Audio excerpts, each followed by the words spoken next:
आदिया दुष्टा दुर्बुद्धी चित्ता चित्त शुद्धी श्रीराम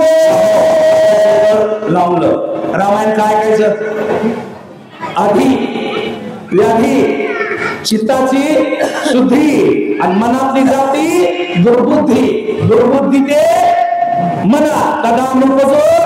नारायण हे कधी जात्यात हे रामायण कशा मागायचे दर शनिवारी 2000 4000 1000 1500 लोक रामायणाकडे घेणार नाहीत माझं पुत्र चावलंय येणे लोक तुम्ही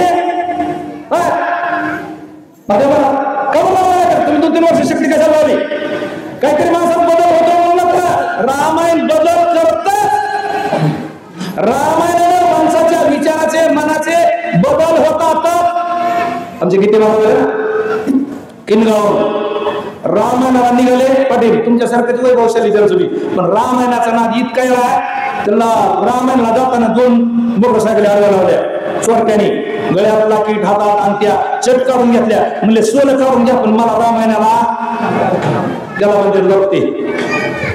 15 दिवसात पोराने दुसरं करून दिले बाबा तुम्हालाच मारलं असतं तर आम्ही काय केलं असतं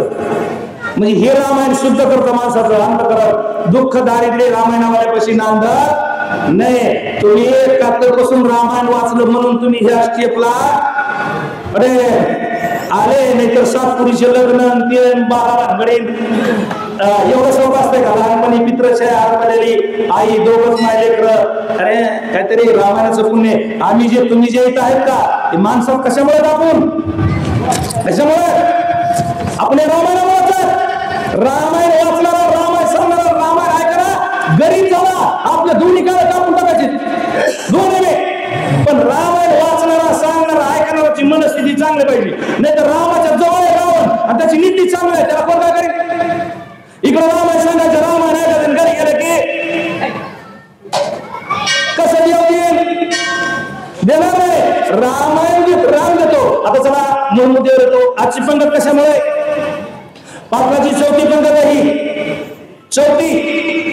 आता अजून मी गेल्या वर्षी सांगितलं आता मी सांगतो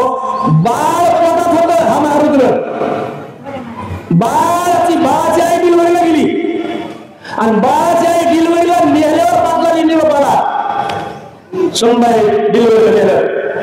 अरे विश्वासी तो करी स्वामीवरी सत्ता डिलिव्हरी बाळ व्हायच्या आधी पाटलाने नाव ठेवलं बाळाचं नाव महारुद्र आहे बघा त्याला म्हणजे विश्वास बाळाचं नाव जन्माच्या आधी महारुद्र ठेवलं महारुद्र प्रगटला नामा म्हणेल्या अंजनीच्या तपासाठी आणि महारुद्र आले योगी आणि ते बाळ जवळ तसं दरवर्षीचा त्याचा वाढदिवस बर्थडे काय म्हणते ते प्रगट दिन पाटील सहकुटुंब सहपरिवार या ठिकाणी येऊन अन्नदान वस्त्रदान सगळं करते बाळाच्या वाढदिवसासाठी आम्ही वाढदिवस करतो ना बजाव नाही कळलं तर बसा तुमचं तुम्ही तर अरे काहीतरी पुण्याचं जेणेकरून आपल्या बाळाला आपल्याला वाढदिवस केल्यावर चांगल्या साधू संतांचा मगात मामाने सांगितलं एक सिद्ध खाती कोटी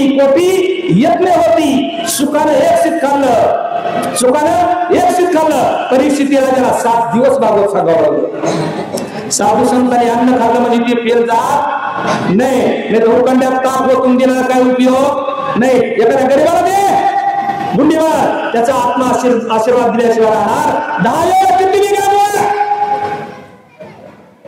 ना पुण्य पापच होणार पण जिथं सरकारी आहे जिथं साधू संतांची मंदिर आहे तिथं जर अन्नदान केलं त्याचं पुण्य लागणारच हे त्रिकाल सत्य आहे पुन्हा इथं सर्व साधू संतांचा मेळ आहे इथं येणारे म्हणजे काय तसले लोक प्रसाद घ्यायला इथं ते तिकडं असते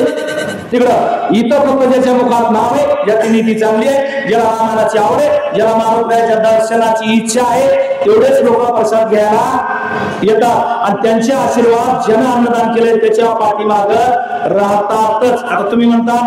इतके मोठे वाचक सूचित राहिले तरी हेच कशामुळे बसतो मी ह्याच्यामुळे बसतो की जे अन्नदान करते पुढे करणार आहेत कोणाला करायचंय त्यांना त्यांचं शब्दरूपी आभार मानणं, त्यांचं काही कृतज्ञता व्यक्त करणं, याच्यासाठी मी 2-3 वेळा शेवटला 1 राहिले तरी बसायचा प्रयत्न करतो. आपण सगळ्यांनी अन्नाचा घास घेत असताना आमच्या महापौराला आशीर्वाद देऊन अन्न ग्रहण करावा अशी मी तुम्हाला विनंती करतो. की आपण म्हणतो ना, अन्नदाता सुखी भव, एवढा तोंडात तो शब्द करायचा दर शनिवारी, आणि अन्नदान करणाऱ्याला आशीर्वाद देऊन जा. तुमचा आशीर्वाद देवाच्या बापाला खोटा करता येणार नाही. त्याच्यामुळं आशीर्वाद द्यायचं